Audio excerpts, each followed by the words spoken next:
Welcome to Off Script. I'm Bruce Johnson. They got an apology from the city's police chief, and today, those two young black men arrested in a Philadelphia Starbucks are finally telling their side of what led to their arrest.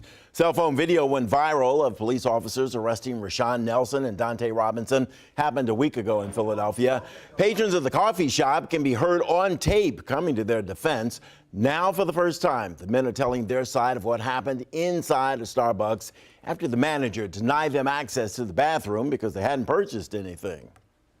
Walks up to us, asks if, she can help us with anything. Can we start with some drinks or water or something like that? For when we have bottles of water with us, so, we're fine. We're just waiting for a meeting. We'll be out really quick. Now, within minutes, they say several police officers showed up and asked them to leave the store. Initially, as soon as they approached us, they just said we have to leave. There was no question of, was there a problem here between you guys and the manager? By now, you must know the Starbucks has apologized for how the men were treated. The top company official said he was embarrassed by the incident. Starbucks today added this: that Philly store has a bathroom policy for paying customers only, unlike other locations. And today, Philadelphia's police commissioner, he apologized for his comments supporting his officers' actions inside Starbucks after they were summoned by management. I can appreciate, in light of the Starbucks policy and how well known it is to many, why these two men were appalled. The issue of race in this situation is not lost on me. The optics are not lost on me. It is obvious the issue of race is indicative of a larger problem in our society. And I should not at all be the person that is a party to making anything worse relative to race relations. Shame on me if in any way that I've done that.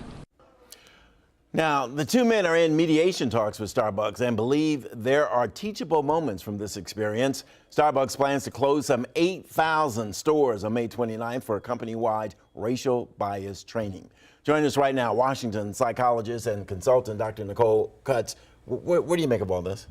Well, I think that it's encouraging that they are doing training to deal with racial bias. I think that's a great thing. I also commend the Philadelphia police chief for, walking back what he said and admitting that he was wrong. I think that's really important. I think we need to allow people in situations where they have displayed racism or bias to be wrong and to say that they're wrong. Yeah, and I want to go back and backfill and go over everything that happened. By now, everybody knows, okay? Millions of people have seen this. So they're closing the stores. They're going to be having this training. You've been there on the inside. What should be taking place in this training so that other companies out there can also watch this and learn? Well, they should be raising awareness of their employees, of their biases, and they're sometimes unconscious biases, right? So they should be aware of how do they stereotype people, and then how do they manage those stereotypes, because we all have stereotypes and we all have prejudices.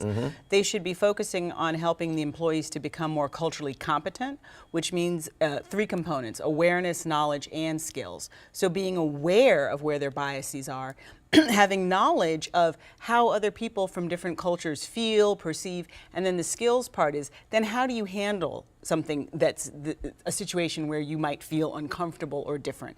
And I think that's one place they should start. I think it's so important that people recognize that we all have biases, black, white, brown, yellow, whatever. This is not purging somebody of something that probably has been instilled in you culturally, since the day you were born. However, recognize it and then know where to park it. And it's a component of emotional intelligence also. So you might be aware of these things, but then what do you do with it? Do you make customers feel uncomfortable? And also, why is there this fear thing that automatically black man, fear, got to call the police? They called the manager called the police within 2 minutes of their being there.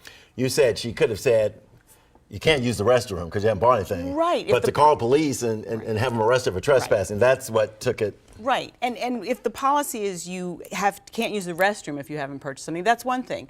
But Starbucks is made for loitering. I mean, that's what we do there. We do that there. So I think that that manager and needs to be retrained, but I think it's great that they're retraining everybody to understand that. I think Starbucks should be commended for that. I took it personally, and I'm glad you brought it up. But this treatment and this perception of black men that were more violent, that were more dangerous, that were Yeah. less trustworthy. Right.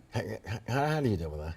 How do I deal with it? Well, No, how do I deal? How do Help you me. deal How with do it? I deal with that? Well, it's crazy. I mean, it's insanity. It's this association that's been pushed into this society that black man crime, danger somehow. And we really need to stop and look at that. Where are you getting that from? Yeah, and we're put on the defense. We almost invariably have to explain and defend ourselves before we can express ourselves. Yes, and it also extends to women as well. I put on Facebook how many of my friends have been followed in stores. I've been followed, they've been followed. Why is there this, why did the manager come up to them and say, can I help you with something? Starbucks isn't a place where you get table service. Right. Why, it was, and it reminded me of is the case with Zimmerman, with Trayvon Martin, thinking that you need to police the area and that you need to go and find out why you're here. And that crossed all kind of socioeconomic lines within minority households, because we've all been through there. Yes, Okay, all yes. right. As usual, thanks. I really appreciate the conversation.